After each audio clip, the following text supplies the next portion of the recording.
असल में lumpy skin disease जो गुज़श्ता साल आई थी, बल्कि उससे भी पहले नवंबर में 2022 में, ये 21 में जो ये हुई थी, उस दौरान जो सिलसिला था वो ये था कि कंट्रोल हमने कर दिया था 3 महीने के अंदर, जब हमने डिक्लेयर किया था अप्रैल 2022 में। तो ईद उल अज़हा से पहले गुज़श्ता साल हमने इसको मुकम्मल कंट्रोल किया था सिंध के अंदर। बाकी जो सूबे हैं पाकिस्तान के अंदर, उसमें गाय बगाए इसकी कंट्रोल के ऊपर काम हुआ, और अब पंजाब ने भी बड़े पैमाने पे लंपी स्किन डिजीज़ की वैक्सीनेशन की है, और केपी के से पहले कंट्रोल कर चुका है। उसके अलावा आज़ाद कश्मीर और बलूचिस्तान ने भी काफ़ी डोजेज़ लिए हैं। पाकिस्तान की अगर सूरत हाल देखें, और लंपी स्किन डिजीज़ का वायरस ज़रा थोड़ा सा मोटा होता है, और वो उसमें म्यूटेशंस नहीं आती। डीएनए वायरस से पुख्ता है, एक दफ़ा अगर हो जाए तो दोबारा उस जानवर को नहीं होता, अगर वो नेचुरली होके निकल गया तो। और अगर आपने वैक्सीन की तो 1 साल तक वो रहती है। तो हमारी जो वैक्सीनेशन है वो हमने ड्राइव ख़त्म की थी जुलाई तक, तो ये जानवर ज़्यादातर प्रोटेक्टेड है। दूसरी बात ये है कि जो जो ईद उल अज़हा के लिए जो जानवर आते हैं वो बड़े नाज नखरे से, बड़ी मेहनत से पाले जाते हैं, तो उसमें पहले ही वो जो है ना वो वैक्सीन की जाती है। तीसरी बात कि हमने अरेंजमेंट्स इस तरह किए हैं इंटर प्रोविंशियल, कि पंजाब और सिंध और बलूचिस्तान, जहाँ पे हमारी इंटरेक्शन तीनों सूबों, दोनों बाकाया सूबों से,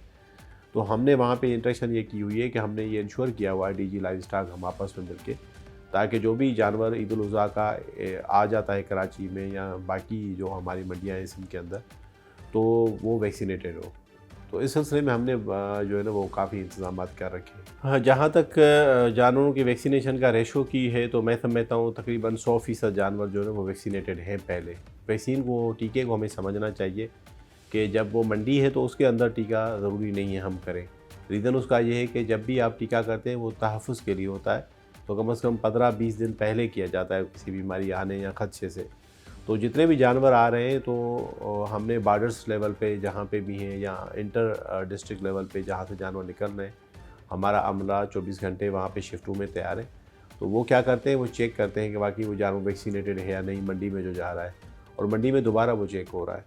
तो वो पहले वैक्सीनेटेड किया हुआ है इस वजह से। हाँ, अलबत्ता अगर कोई इक्का दुक्का कहीं पे वैक्सीनेशन नहीं है, तो हमने टीमों को वहाँ पे जो है ना वो पहले से ही कुछ वैक्सीन डोज दिए हैं, जो जिस भी बीमारी का ख़तरा है या जो वैक्सीन उनको नहीं की हुई, और हम उनको कहते हैं कि इमीडिएट अभी इसको ना ले जाएं, कम से कम 2-3 दिन या कुछ दिन जो है ना वो इसको रोक लें रास्ते में या कहीं मंडी से पहले, ताकि वो उसका वो पूरा असर हो जाए, उसके बाद फिर आप मंडी में दाखिल हो। देखें, लंपी स्किन डिजीज़ जो है ना वो उसका कोई कंटेजियस नहीं है, यानी ये हवा के थ्रू या किसी और चीज़ के थ्रू ये नहीं फैलती। ये सिर्फ़ और सिर्फ मच्छर के बाइट करने से फैलती है। एक जानवर को लंपी है, वहाँ पे उसने बाइट किया, खून चूसा, उसके साथ वायरस आ गया, दूसरे जानवर को जब वो चूसे हैं तो फिर ज़ाहिर है वहाँ पे जाके वही मुंतकिली हो जाती है। अब इसके दूसरे जानवरों पे सिर्फ़ और सिर्फ मच्छर के बाइट करने के थ्रू, यानी वहाँ पे जो खून चूसने के लिए जाता है उसके थ्रू थोड़ा बहुत नुकसान होता है, वो भी कैटल में। हमारी बफेलो बहुत ज़्यादा रेजिस्टेंट है, और जो हमारी लोकल कैटल है वो भी ज़्यादा रेजिस्टेंट है,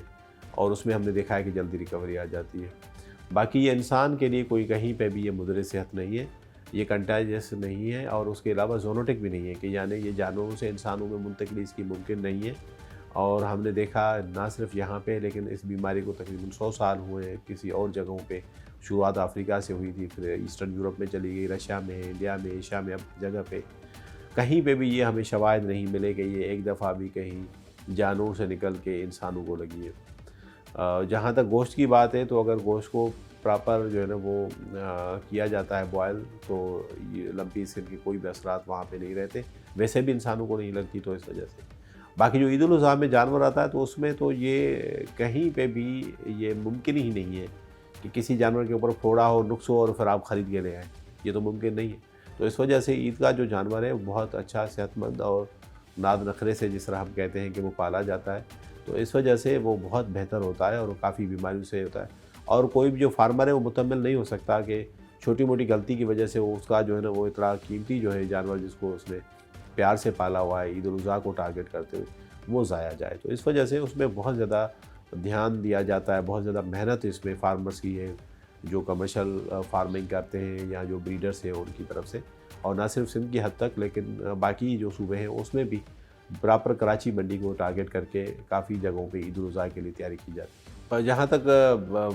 गोश्त की बात है कि अगर कोई लंपी स्किन डिसीज़ का गोश्त खा भी ले गलती से तो कोई नुकसान नहीं है, मुदरे सेहत नहीं है। ज़ाहरी तौर पे अगर वो फोड़ा है, कोई पीप है, कोई ज़ख़म है, तो वो इरिटेट करता है या बंदे को अच्छा नहीं लगता ज़ाहरी तौर पे। बाकी रही जहाँ तक बातें खाने की, तो खाने में कोई उसमें मुदरे सेहत नहीं है, क्योंकि ये वायरस इंसानों में मुंतकिल नहीं होता। बस